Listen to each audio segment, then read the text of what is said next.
Kami dari kelompok 15 akan menjelaskan tentang desain interface pengelolaan aset rumah sakit untuk sistem informasi aset.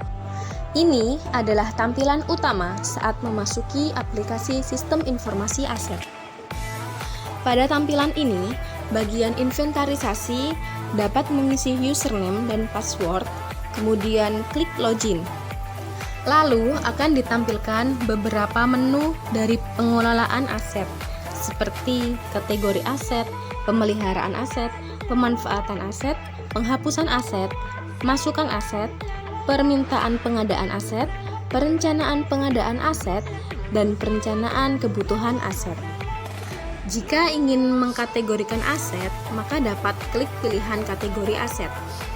Maka akan muncul dua pilihan dan inventarisasi dapat memasukkan kode kategori dan nama kategori. Kemudian klik tambah untuk menambahkan ke dalam daftar kategori aset rumah sakit. Pada halaman ini juga tersedia menu pencarian. Cara untuk menggunakan kolom pencarian ini adalah klik kolom cari berdasarkan, itu nanti ada pilihan kode kategori dan nama kategori. Lalu klik cari. Nah, itu akan keluar daftar-daftar kategori aset rumah sakit. Selanjutnya, hasil tersebut dapat diubah maupun dihapus dan juga disimpan. Pilihan kedua adalah pemeliharaan aset.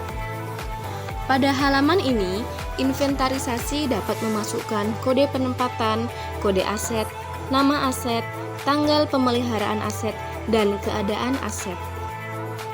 Selanjutnya di menu pencarian pemeliharaan aset akan menampilkan kode penempatan, kode aset, nama aset, tanggal pemeliharaan, dan keadaan aset. Jika ingin menginput pemanfaatan aset, maka klik pilihan pemanfaatan aset. Setelah itu akan muncul tampilan pemanfaatan aset, sehingga inventarisasi dapat mengisi kode penempatan, kode aset, nama aset, dan tanggal penempatan aset. Pada menu pencarian pemanfaatan aset, akan ditampilkan kode penempatan, kode aset, nama aset, dan tanggal penempatan aset. Nah, jika ingin menghapus aset, maka klik pilihan penghapusan aset. Pada tampilan ini, inventarisasi dapat mengisi nomor usulan penghapusan, kode aset, nama aset, spesifikasi aset, jumlah, satuan, faktor penyebab penghapusan aset, tanggal usulan penghapusan aset, dan tanggal penghapusan aset. Pada menu penghapusan aset ini akan ditampilkan nomor usulan, kode aset, nama aset, spesifikasi aset, jumlah aset, dan satuan aset. Kemudian, jika ingin memasukkan aset, maka klik pilihan Masukkan Aset.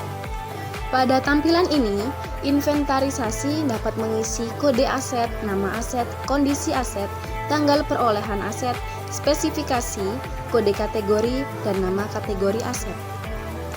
Pada menu pencarian Masukkan Aset, akan ditampilkan kode aset, nama aset, kondisi aset, tanggal perolehan aset, kode kategori, dan nama kategori aset. Selanjutnya, jika ingin meminta pengadaan aset, maka klik pilihan permintaan pengadaan aset. Kemudian akan muncul tampilan permintaan pengadaan aset, sehingga inventarisasi dapat mengisi kode aset, nama aset, jumlah, satuan, harga satuan, total, penempatan, dan alasan permintaan pengadaan aset. Pada menu pencarian permintaan pengadaan aset, akan ditampilkan kode aset, nama aset, jumlah, satuan, harga satuan, total, dan penempatan aset. Jika ingin merencanakan pengadaan aset, maka klik pilihan Perencanaan Pengadaan Aset. Pada tampilan ini, inventarisasi dapat mengisi kode aset, nama aset, jumlah, satuan, harga satuan, total, penempatan, dan alasan merencanakan pengadaan aset. Pada menu pencarian perencanaan pengadaan ini akan ditampilkan kode aset, nama aset, jumlah, satuan, harga satuan, total, dan penempatan aset. Selanjutnya, jika ingin merencanakan kebutuhan aset, maka klik pilihan Perencanaan Kebutuhan Aset dan akan muncul tampilan Perencanaan Kebutuhan Aset. Inventarisasi dapat mengisi kode aset, nama aset, jumlah, satuan, harga satuan, total, penempatan, dan alasan perencanaan kebutuhan aset. Pada menu pencarian perencanaan kebutuhan ini akan ditampilkan kode aset, nama aset, jumlah, satuan, harga satuan, total, dan penempatan. Demikian desain interface pengelolaan aset rumah sakit kami sajikan. Sekian dan terima kasih.